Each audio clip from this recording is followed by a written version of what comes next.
So welcome folks, welcome to Spoon TV. We live this morning here at the grounds of the Temple of Justice, where the Moreover City Court Sabine Maisha Ben Bako is expected to rule in the alleged Arson case involving four lawmakers of the House of Representatives. So this morning we hear any moment for now, Maisha Bako will rule in the Arson case involving the lawmakers. So on yesterday, the court held the final argument in a case where both parties had some claims and counterclaims, coupled with some law and legal citations. So his Janga Ko, we try making our way to talk to what he said later. So the court held the argument on yesterday, wherein the both parties had the different claims and counterclaims. And at that point, it was being established by the defense lawyer that in our motions that they wanted the judge to suppress evidence and then drop charges against the defendants. But then the prosecution's lawyers informed the court that it was not possible that the judge dropped charges against the defendants or suppress the evidence on grounds that the defense team sat in court with the rights, could not object or could not prevent those instruments or evidence presented before the court to be suppressed. The lawyers went forward and said the evidence or instruments were being presented to the witness on the stand. It was being identified or testified to, identify and confirmed by the court. So on that basis, the defense lawyer waived that right. So they pleaded with the court to deny the motion made by the prosecution's lawyer. And then the prosecution lawyers, they said the motion made by defense lawyer. So on that basis, the judge ruled and denied the motions made by the defense lawyer.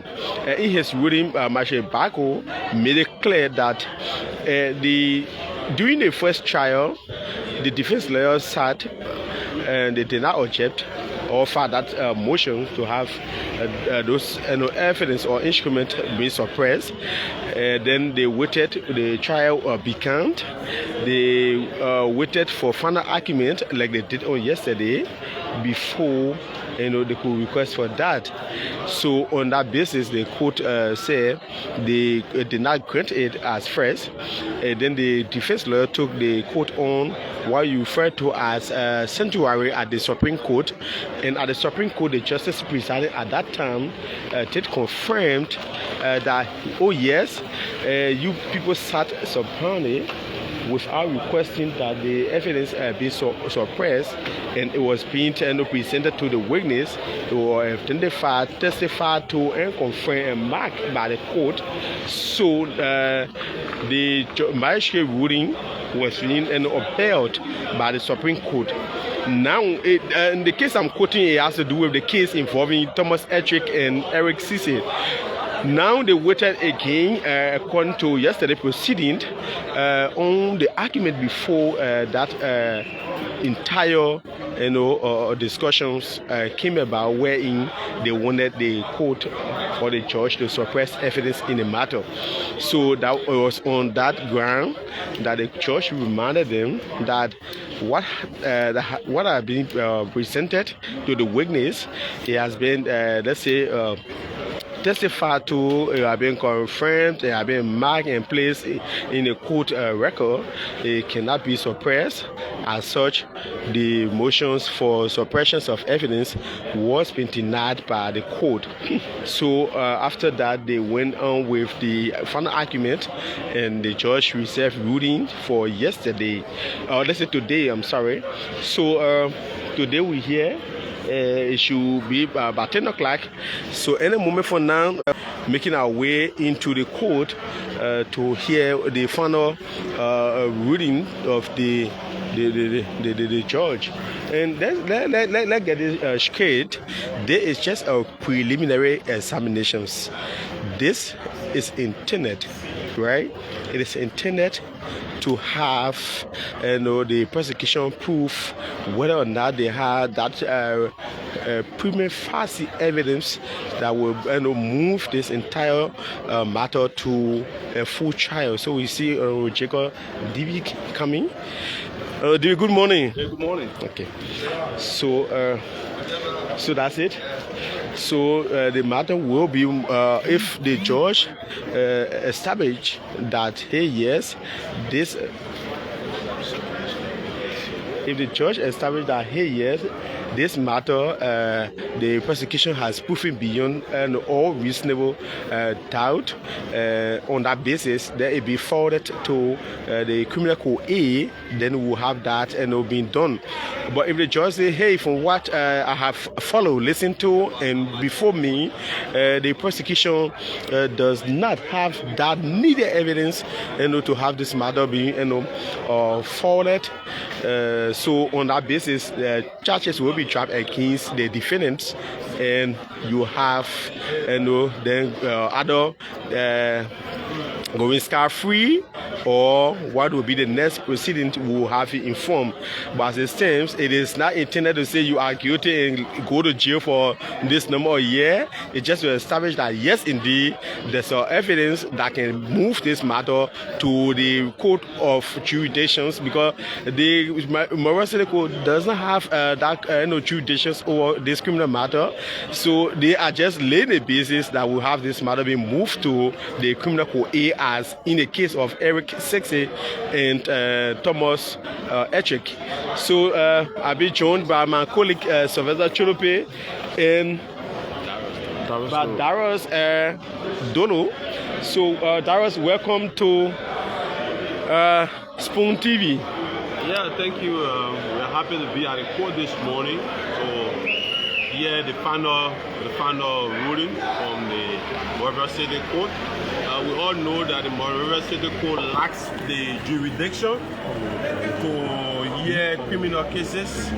So if the court do establish that the evidences provided by the prosecution, the state, is sufficient enough to lay the basis, then the court will now forward the case to criminal court A, where criminal cases are heard.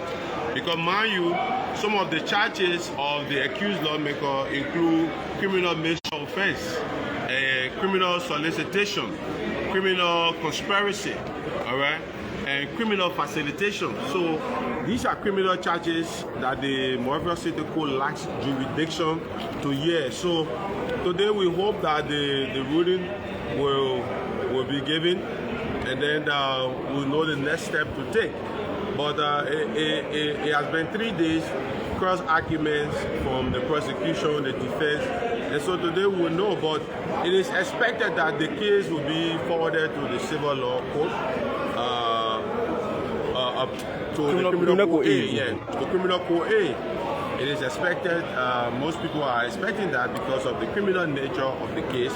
So yes, when the case goes to the criminal court A, then we'll see where it begins from there. Mind you now, the grand jury are not sitting. So maybe the court will call for special jury, or maybe wait until August, where the grand jury will be sitting. So we are here today to follow the events that will be unfolding. All right, Darius. So like you heard him, we are here, folks. Any moment from now, we will be moving in the court to give you further updates. Melvin Jackson, Sylvester Cholope, and Darius Dodo, we're here this morning representing Spoon TV, and we are hoping to bring you every happiness as it unfolds here. So, Sylvester, welcome. Jackson, thank you so much. This is your grant, and so we will love to go bit by bit as it relates to the final hearing here at the court. I'm Sylvester Cholope. So, Jackson, as it stands right now, it is all about evidence-based hearing.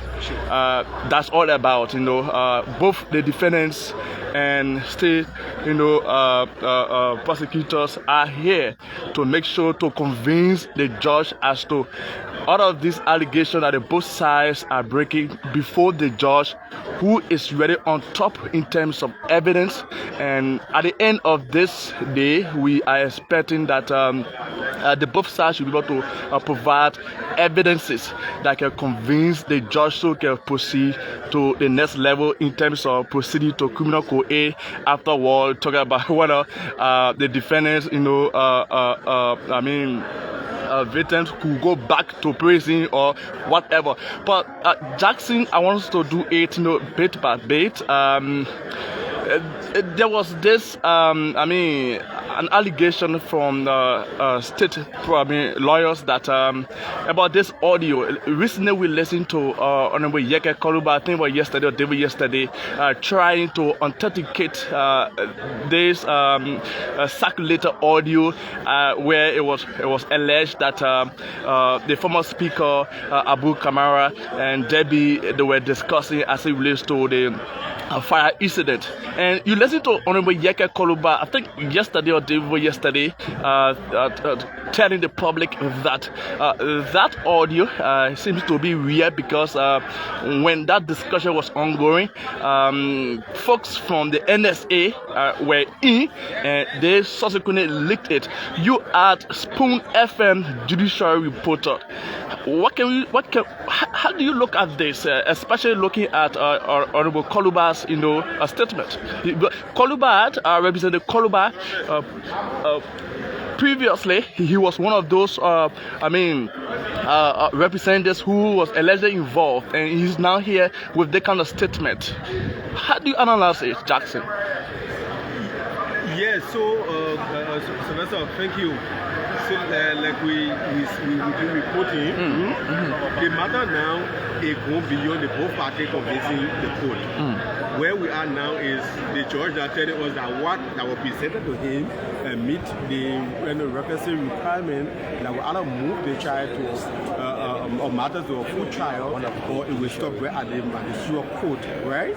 So the audio being mentioned about was some conversations that for what I listened to, you will hear Rose Kolba, but it was not like he was in that conversation, whether or not he was there, but I did not listen to Rose Kolba speaking, but what I listened to was the former speaker quoting the name of Rose Kolba, right?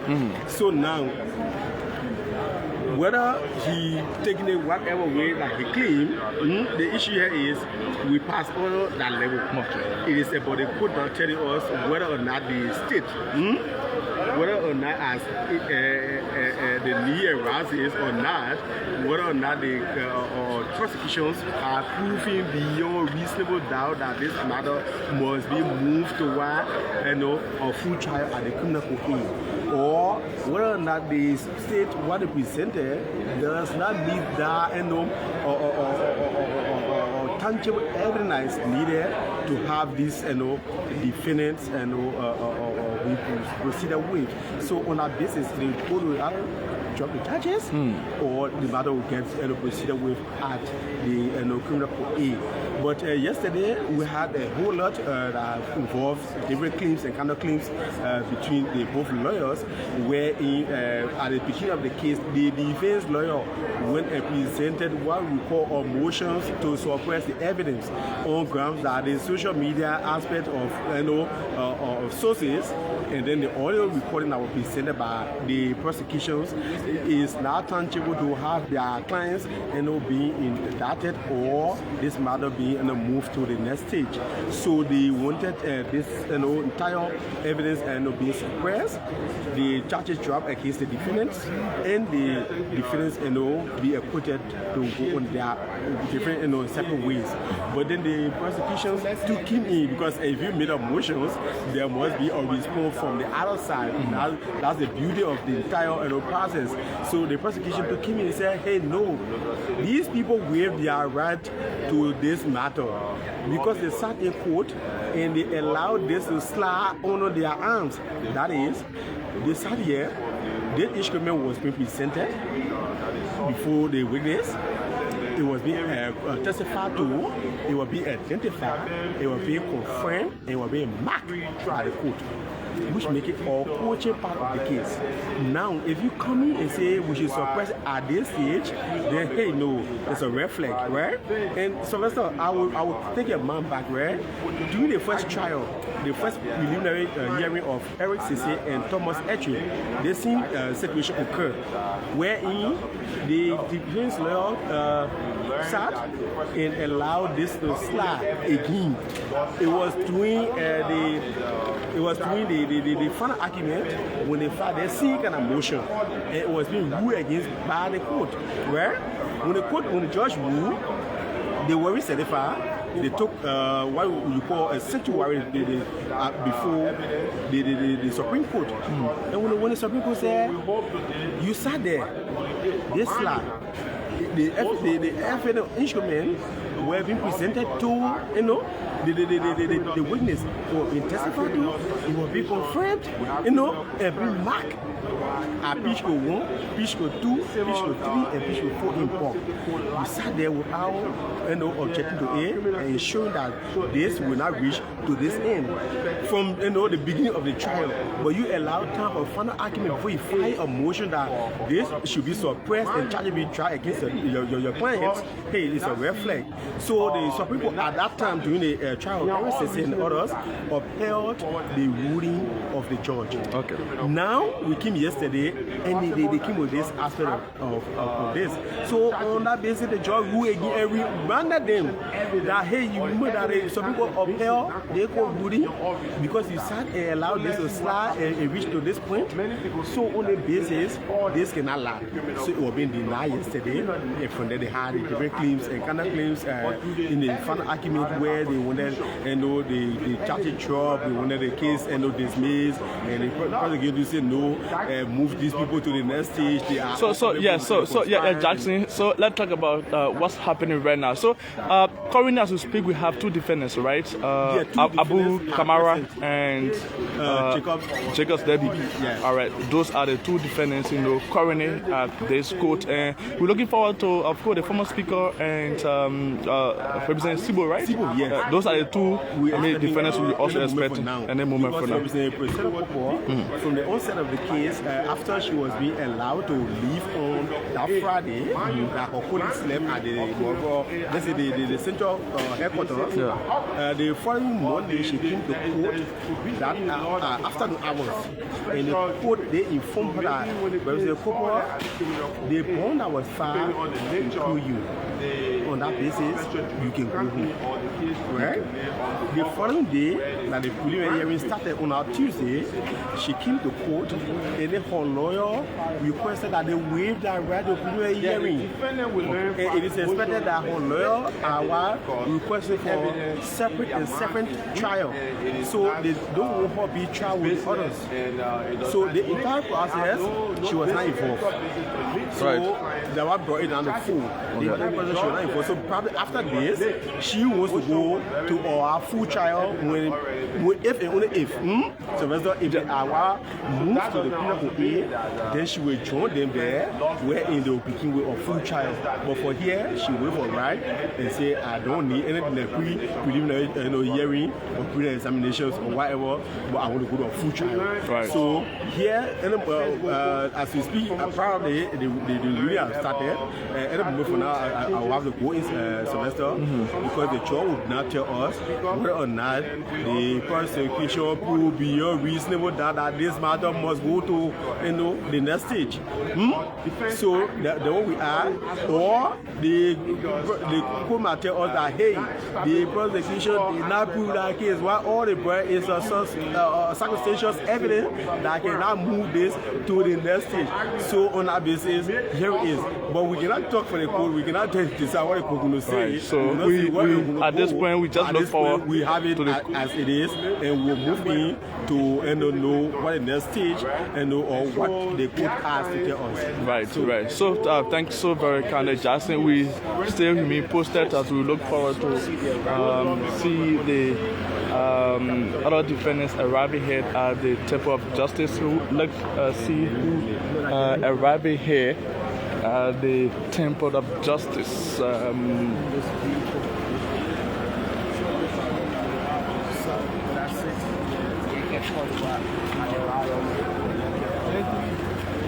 So that's Honorable Yega Koluba, District Number 10 Representative. Honorable Yega Koluba, welcome to the media. So I think the ruling was reserved for today. So we are here to listen to the ruling. But we expect that the police, the court, the police will also put in the charge sheet the director of police to come to tell us. When the place got a fire, the majority black was using that place. Who took the speaker's chair, who took the deputy speaker's chair, and all the chairs that were being used by them. Where is it?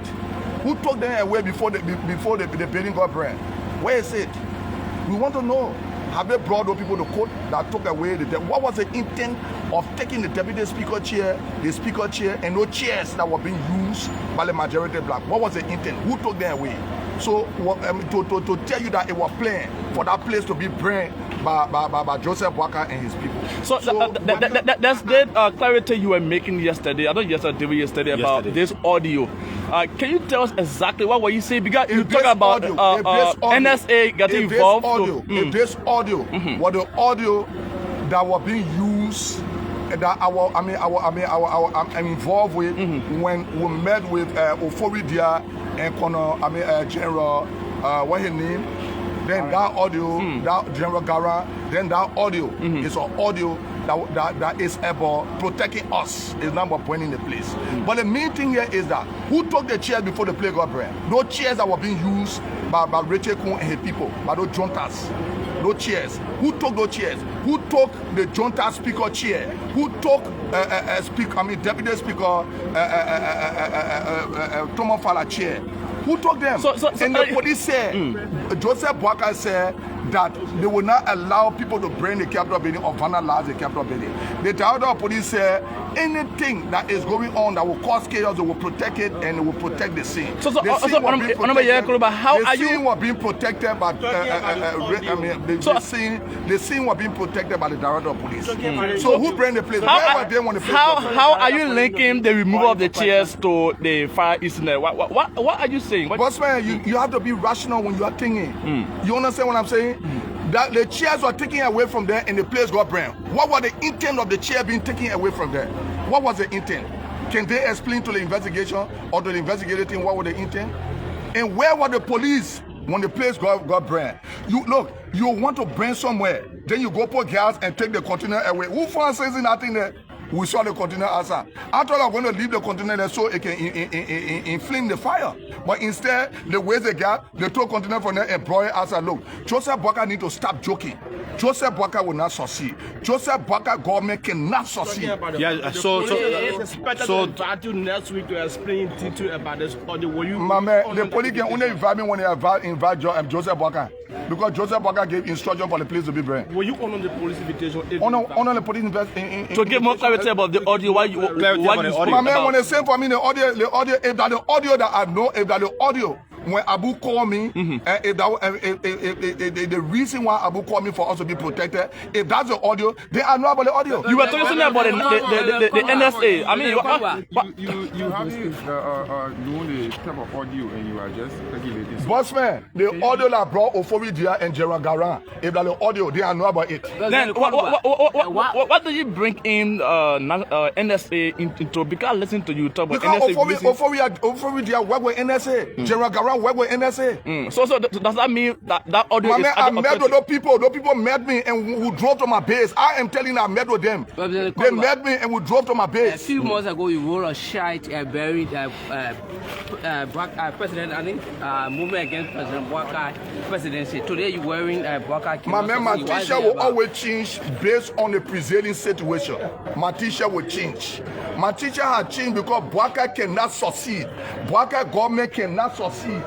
And this is my clothes, this is my t-shirt until the prevailing situation change. But then you will see me different. Why would you treat men to protect you when the police are there to protect you? While the majority black were bringing people from Nima County to protect them. So we needed to be protected. And the police said they needed to protect the place. Where were they when the place got burned?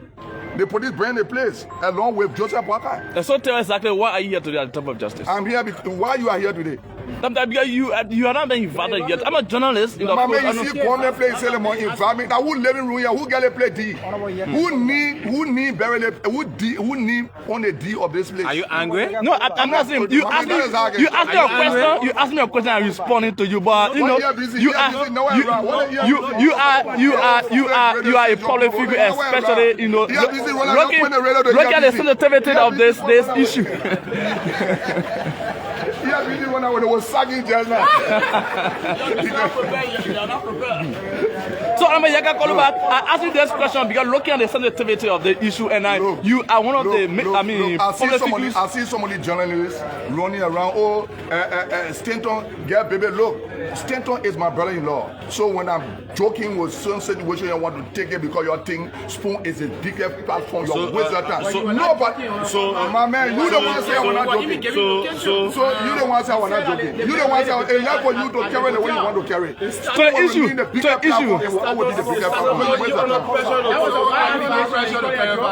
Are you under pressure to clarify? Under pressure to clarify anything they conflict. So the issue, the deputy chief clerk and the sergeant are passed on from the House of Representatives. What's your take on that? Look, as far as I'm concerned, the deputy chief clerk was killed.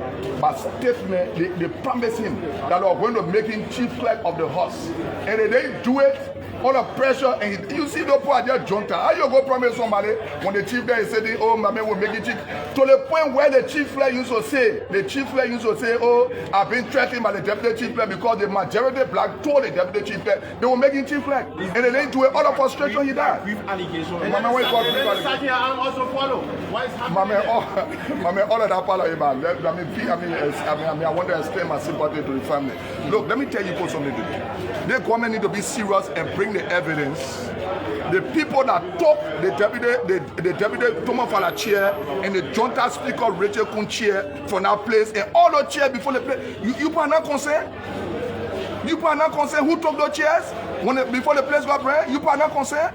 Then you bring one fake recording here that Gara and Ofori gave you. And that's but you try to authenticate the recording. The call was made on the 9th of December from what we listened to. And then on the same night, the former speaker met with the president where he said you are at the president's house. But the Capitol building got burned on the 18th. So why are they linking the recording? But that's a contradiction, huh? We were having classes in the place, and people were bringing people to protect them. All the people that were protecting the majority of black people were they starving of the Capitol building? No, everybody was bringing people to protect themselves, and we were bringing people. We were discussing to bring people to protect us. I have been in most of the meetings to protect us, not to bring Capitol building that Joseph Bwaka did. Joseph Bwaka sent the people to take those chairs. Take those chairs that the junta people were using. The next in the play got break. Why are they not bringing Joseph Bwaka into question? So, at this point now, the court requires evidence, and you kept saying, do you have evidence to what are you saying about this? My man, I'm not before the court. I got evidence that Joseph Bwaka. You could be invited. When today? You could be invited. So, do you have evidence just in case you are invited? You please tell the police to invite me. I beg you. Why they don't want to invite me? Are you willing to attend? So, on June 6th, the police RG updated the Liberian people on the case and said the first attempt to burn the Capitol building was staged on November 8th, where Tom Edry and John Yanti attempted to ignite fire on the second floor. But why didn't the police arrest them at that time? So the question go to Gregory, Joseph Boakai Police Director. The question go to him. No, letting a jail about running after a few people. It will not work. People do not have case. The case will get a Joseph Boakai, the Joseph Minister, and the Director of Police plan to bring the Capitol building, and they bring the Capitol building. But before bringing the Capitol building, they took the junta speaker and took him for the chair from them. All those chairs they were using, those chairs they didn't get brand. When the Capitol building got You could